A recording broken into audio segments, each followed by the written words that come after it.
नमस्कार मित्रांनो, आज आपण या व्हिडिओमध्ये आंतरराष्ट्रीय महिला दिनानिमित्त भाषण पाहणार आहोत. तर हा व्हिडिओ शेवटपर्यंत नक्की बघा. प्रतिभेला तुझ्या नवे पंख मिळू दे, स्वप्नांना तुझ्या नवी क्षितिज मिळू दे. आजच्या कार्यक्रमाचे अध्यक्ष, व्यासपीठावर उपस्थित प्रमुख पाहुणे, सर्व आदरणीय मंडळी आणि माझ्या मित्रमैत्रिणींनो, आज संपूर्ण जगात आंतरराष्ट्रीय महिला दिन साजरा केला जातो. हा खास सोहळा साजरा करण्यासाठी आपण सर्वजण या ठिकाणी जमलो आहोत. आपल्या सर्वांनाच माहिती आहे की आपल्या जीवनात महिला अतिशय महत्त्वाची भूमिका बजावतात. मग ती आपल्या आईची असो, आपल्या बहिणीची असो किंवा पत्नीची असो. महिलांकडून पुरुषांना प्रत्येक स्वरूपात पाठिंबा आणि बळ मिळत असते, परंतु त्यांच्या कार्याचा आणि त्यांच्या कुटुंबातील, समाजातील योगदानाचा आपण गौरव करतो. असे फार कमी वेळा घडते. त्यामुळे 8 मार्च हा दिवस आंतरराष्ट्रीय महिला दिन म्हणून साजरा करायचा असतो.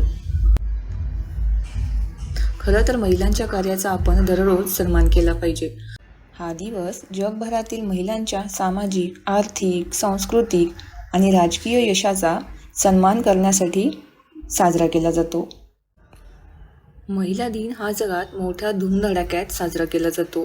महिलांच्या आत्मसन्मानाचा दिवस, महिलांची ध्येय, संकल्प आणि उद्दिष्टांची मनोकामना करण्याचा दिवस. दरवर्षीप्रमाणे यंदाही जागतिक महिला दिन 8 मार्च रोजी साजरा केला जात आहे. समाजात महिलांबद्दल आदराची भावना निर्माण करणे आणि त्यांना पुरुषांप्रमाणे समान अधिकार मिळवून देणे हा या दिवसाचा मुख्य उद्देश आहे. हा दिवस जगभरात थाटामाटात साजरा केला जातो.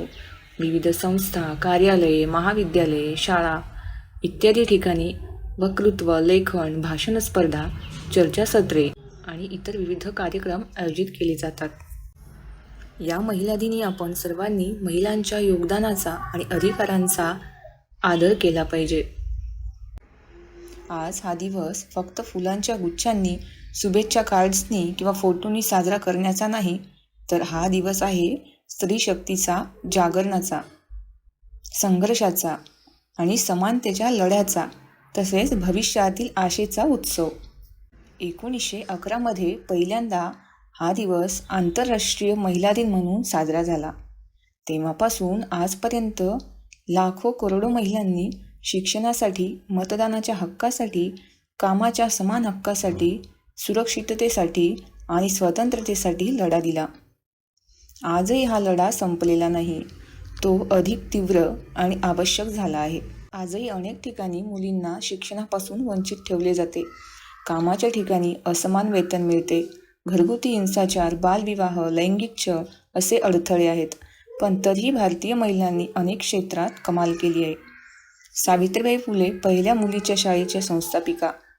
यांनी अंधकारात शिक्षणाचा दिवा पेटवला. इंदिरा गांधी भारताच्या पहिल्या महिला पंतप्रधान, ज्यांनी देशाला मजबूत नेतृत्व दिले. कल्पना चावला या अंतराळात पोहोचणारी पहिली भारतीय महिला आहेत.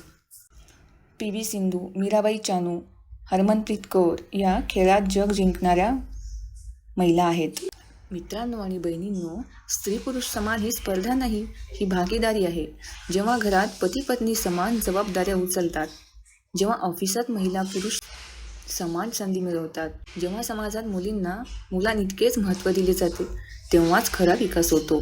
महिला दिनाचा मुख्य उद्देश हा समाजात महिलांबद्दल जागरूकता पसरवणे आणि त्यांचे योगदान ओळखणे हा आहे. आज महिला प्रत्येक क्षेत्रात महत्त्वाचे योगदान देत आहेत. ते मग शिक्षण असो, विज्ञान असो, राजकारण असो किंवा क्रीडा असो, सर्वत्र महिला आपले कर्तृत्व सिद्ध करत आहेत. आपण महिलांचा आदर केला पाहिजे आणि त्यांना प्रत्येक क्षेत्रात समान संधी दिली पाहिजे. या महिला दिनी आपण महिलांच्या हक्कांचे रक्षण करण्यासाठी आणि समाजात महिलांप्रती समानतेची भावना पसरवण्याची शपथ घेतली पाहिजे. शेवटी मी म्हणेन, स्त्री ही फक्त घराची नाही तर जगाची शक्ती आहे. आदिशक्ती तू, प्रभूची भक्ती तू, झाशीची राणी तू, मावळ्यांची भवानी तू, प्रयत्नांना लाभलेली उन्नती तू, आजच्या युगाची प्रगती तू.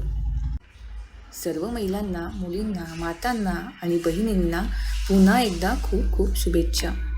जय हिंद, जय महाराष्ट्र. धन्यवाद. तर हा व्हिडिओ तुम्हाला कसा वाटला?